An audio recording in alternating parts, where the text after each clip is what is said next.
Okay, so motivation tools. This is a quick look at some common methods, and most of these are for mainly historical purposes. And you've got, for those of you who are outside of industrial engineering as an undergrad, this will be new information for you as well. Certainly would want you to have some background in this before leaving the school. And surprisingly, you're going to have these opportunities to decide what is somebody going to do in this role? What are all their responsibilities going to be? And at least I've had the opportunity many times in consulting, trying to figure out who's going to do what and what's going to be in that role. And so I don't know for a fact that Frederick Taylor is in this picture, but I sure thought it was a neat picture, so I put it up there. So who can tell me about Frederick Taylor? See? According to the textbook, Frederick Taylor supported the scientific, and I may have this wrong, but they talk about how the early era of Industrial Revolution, and they made reference to Adams, one of the founding fathers, and how we came into the industrial age and the management style of that era, and that Taylor, now I could be wrong, but I think that he carried that one step further into a more scientific method. That's nice. Kind of what I'm thinking that I read. But. Nice. Joey, gold star. Yes, Teresa. And then I think it was in the 1880s, he was also a won a tennis championship. Nice. See, little tidbits of design. information That's the only thing that I you're read. not going to get anywhere else. Find it here. So this idea of scientific management, where it's designed to increase the performance of individual people by simplifying the job and specializing. And this was a Frederick Taylor development, and said there's a best way to perform a job, and it's management's responsibility to figure out what it is. Now, keep in mind, at this point in history, there's not many people that are educated, and that people needed work.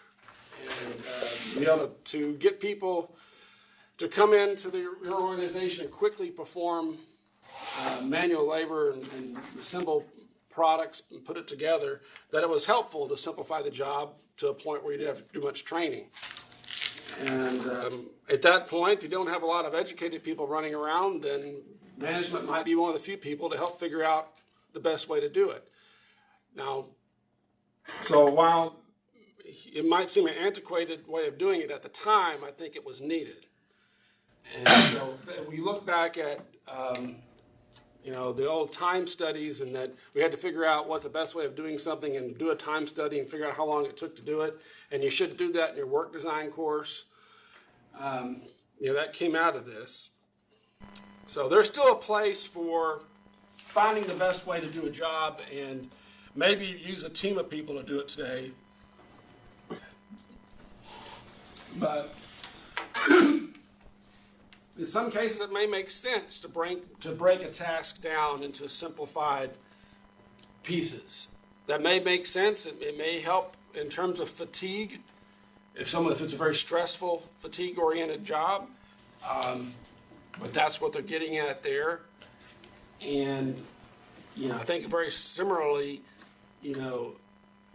giving workers to perform a small, simple task gets them fairly specialized, and if you don't rotate them around, that's all they're ever going to learn. I worked with one organization in the middle 90s that was trying to go to a lean situation, much like we talked about previously, and they were in the lean world. You've got to be able to learn several different jobs and rotate around and be flexible. That's one of the keys, cornerstones of that system working.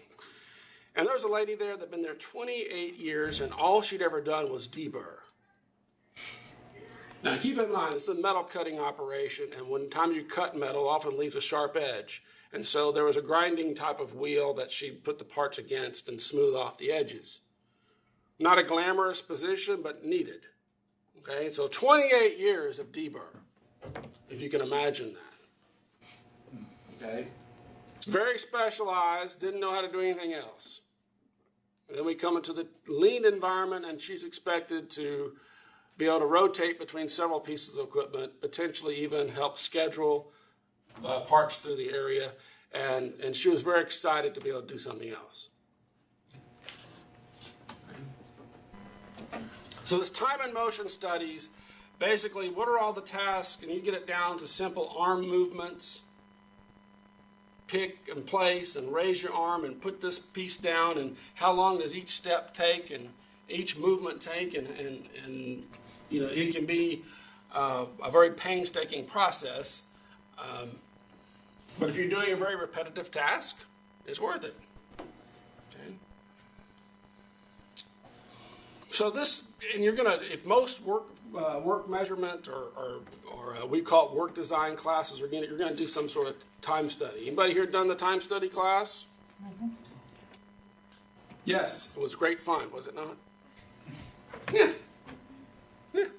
So it's one of those things that's necessary in many cases. It may not be glamorous, and maybe you'll do it now with video and instead of a simple stopwatch or what have you, but it's still somewhat necessary. How long does an individual task take is important. But as you might imagine, there's not much that motivates somebody to do a simple task over and over again. And so from a worker's point of view, may not be that much excitement about it. However, you know, if the job itself is not that, it may not have a lot of glamour to it. We need it done. Right? So one of the things there that they talked about was increasing the number of tasks a worker might do, maybe all at the same level of difficulty. Which would make sense if I wanted to rotate people around and I let it become less dependent upon individuals. Well, if this lady that does deburr for 28 years was sick one day, well, is someone else going to go over there and do deburr? And maybe there are, but if you had people rotating around all the time, you wouldn't necessarily miss one person as much. So, and they may like that. I know she did. She was really excited about doing something else.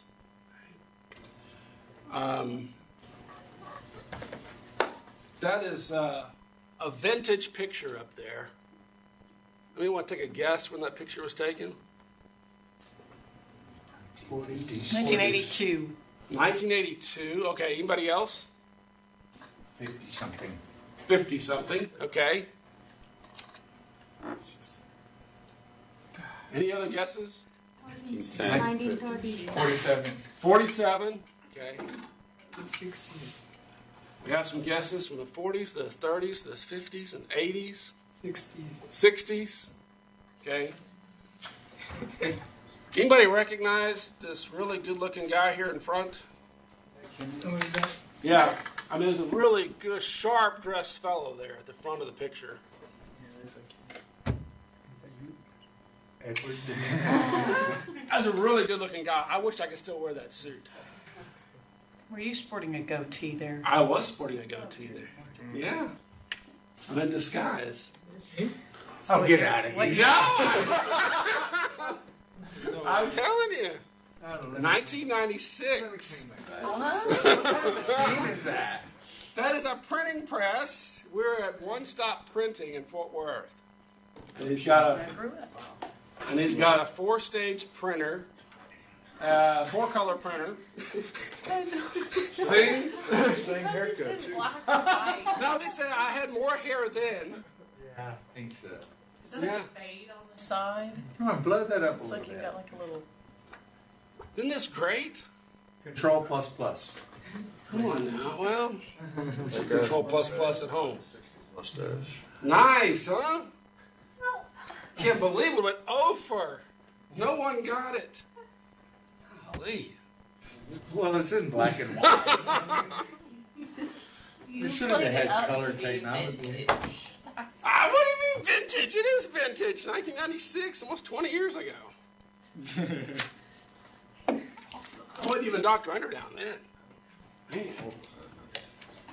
So, going on along our vocabulary trip here, we could, now this other one was enlargement, which is basically just we're going to give you more tasks along the same level of responsibility, or we could have enrichment where we're going to go vertical and give you more responsibility. Okay? And so this motivator hygiene theory was another motivational theories we kind of talked about, suggesting that a worker's motivation needs are satisfied by things such as having autonomy on the job. Now, what's that another word for saying? Autonomy on the job is also saying, I want control. Right? I want some say in how we do things. It's also another way of saying I want some empowerment on the job. I want to have some sort of say in how things go. I want more control.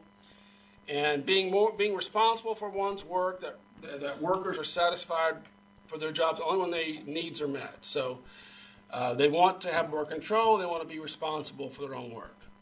Okay. So these are just some strategies, if you could.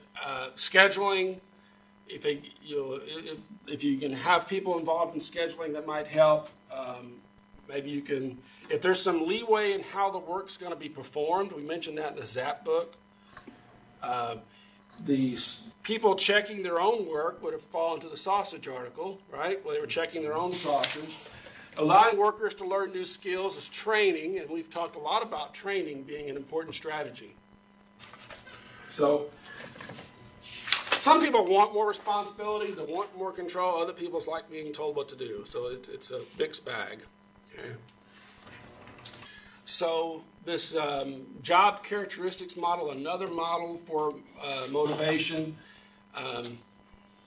attempts to identify characteristics that make jobs intrinsically motivating.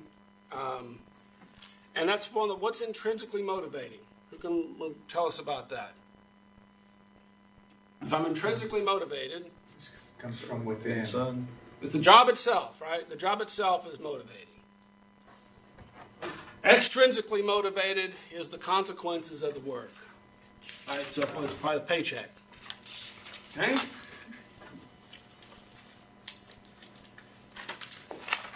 Their arguments were that when workers are intrinsically motivated by their jobs, good performance will make them feel good, which motivates them to perform at a high level, so good performance becomes self-reinforcing.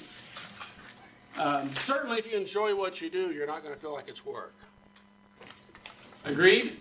Absolutely. Find your passion. You'll never work a day in your life. Everybody heard that? Something similar? So hopefully you'll find your passion in industrial engineering somewhere and it won't feel like work.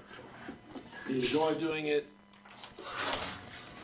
I know. Paycheck's a bonus. Yeah, I mean, you gotta have the paycheck, and certainly, hopefully, everyone in this room will find their niche. Okay? So, but they're looking at ways to find that intrinsic motivation. They feel like it might be: is there some skill variety? Do I need to use different skills on the job? What about the identity of the task? Can I perform something from beginning to end? There's that sense of accomplishment that we talked about earlier. That how a sense of feeling a sense of accomplishment of goals is important. Is the task significant? We mentioned that as well. If this is not a significant task, people may not be highly motivated to do it. The autonomy comes up again, the degree to which they can make decisions on their own. And do they have any feedback on how they're doing? So these are just dimensions that you might, as you're managing people and thinking about the motivation, can I create a position that allows them to see the job from beginning to end? That was also discussed in the Lean course. The beauty of the Lean work cells is people could see the whole product being made. When I think about that, I also think about when I got to go see F-16s being made, because they don't move. They stay in one spot, and people come to the airplane and do what they're going to do and leave, and then come with the airplane and do what they're going to do and leave. And so the plane never moves. And you certainly wouldn't want to move that thing through anywhere. So, and certainly larger aircraft, things are coming to it. So you get to see the whole thing being built before you. home is that way. But there's probably a lot of jobs where you never see the whole thing put together. You don't know how what you're doing affects the whole thing. So I think that's important. Okay. So again, identifying some critical psychological states, meaningful work. We heard that again. Is that job important? Experience responsibility for the work outcomes. We love this, right? We've talked about this in culture change a lot, the extent to which a worker feels personally responsible or accountable for their job performance. Are they committed to this job? Do they identify themselves with this job or not? Is it just a paycheck, or are they here trying to make things better?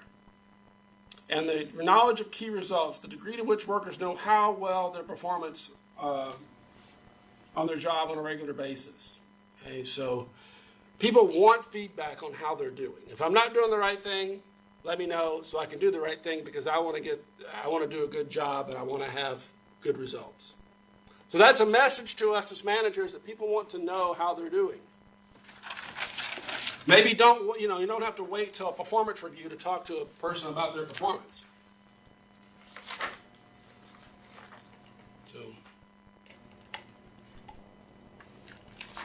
Okay, so this kind of puts this all together, looking at the skill variety, all the 5 pieces we talked about earlier, the core dimensions, the psychological states, and then individual differences between their knowledge and skills, all that goes into hopefully high intrinsic motivation, high performance, high job satisfaction, low absenteeism, and turnover. So this was kind of a traditional business school model of how all this fits together. Okay? If you get a master's in business, you're going to see all sorts of fun models like this. And they're attempting to piece together the relationship between different things. So the good stuff for us to be aware of, that we would love to have high intrinsic motivation, but I don't know that every job's going to be that way. So, I think about, you can probably think of a lot of jobs that are not intrinsically motivating, but need to be done. Sweeping the floors, taking out the trash come to mind. Got to do it, but it may not be that exciting to do that.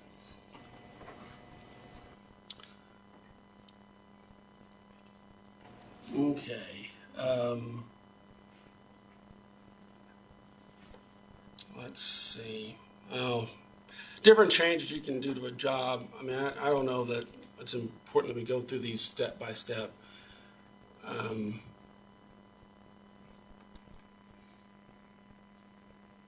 Okay, so the social information processing model was an approach to design jobs based on the idea that information from other people and workers' own past behaviors influence a worker's perception of and response to their own job. Okay, so their perception of their own job is somewhat based on other people in the organization and their own past experiences. The key word in this is perception. Absolutely, right? So, so this model proposes that the social environment provides workers with information about the aspects of their job and work outcomes they should pay attention to. So the social interaction means that the other individuals they work with and come in contact with at work. Okay. So some of the past things, how they view their current jobs and work outcomes, and their level of motivation inside the job and their level of job satisfaction. So what I want to get to is one of the practical pieces. Great advice here on slide 19. Place newcomers into work groups whose members like their jobs and are intrinsically motivated and satisfied. If you're trying to mentor new people, you think this person's got a lot of potential, you want to put them with people who are happy to be there, that have the culture that you're trying to grow. Yes? Yes. If you've got some disgruntled employees that have a poor work ethic, don't like their job, that's not where I'm going to put my young employees, my new people that I'm trying to build a culture around. Agreed? So that's thinking about. I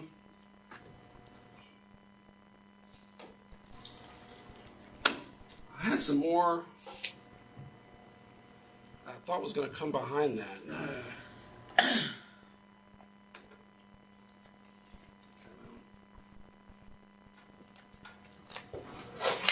So some goal-setting theory stuff, what an individual is trying to accomplish through his or her behaviors is a goal. Now they're talking about focusing on identifying the types of goals that are most effective in producing high levels of motivation and performance.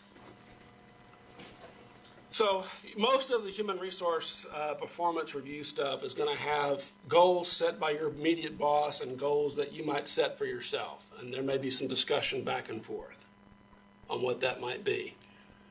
So you have some goals you're shooting for, goals that they're setting for you. And it's something that's, if it's measurable and specific, that helps you, but I don't think that's necessarily the only good kind of goal. We've talked about that earlier. If it's a difficult goal that you think you can achieve, then great. If it's out of your league, you're not going to be very motivating. Now, we saw this in the ZAP book. We want to direct workers' focus towards what we need them to accomplish, not what they decide is important. If they're telling us, somebody's coming in like Brent with some military background, and they see his leadership skills, and they're wanting to give him on the fast track to a supervisor, they may want him to see all the different areas of the facility in a relatively short period of time. So their goal is for you to spend 6 months in every area of the plant. Your goal may not have been that when you came in, but their goal is to move you up because they see your background and they get your degree and all that. And what you had come to the room to expect may have been totally different. Okay? So certainly with goals, you can focus that in the direction you're shooting for. So certainly that'd be something you'd want to do. You're hoping to get a higher level of effort, but they've got to be able to see the benefit for them.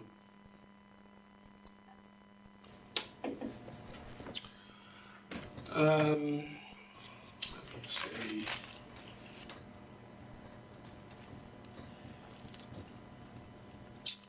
Okay, let me see. That's about all I have. There's a lot there. We could spend a lot more time on it, but my goal was not to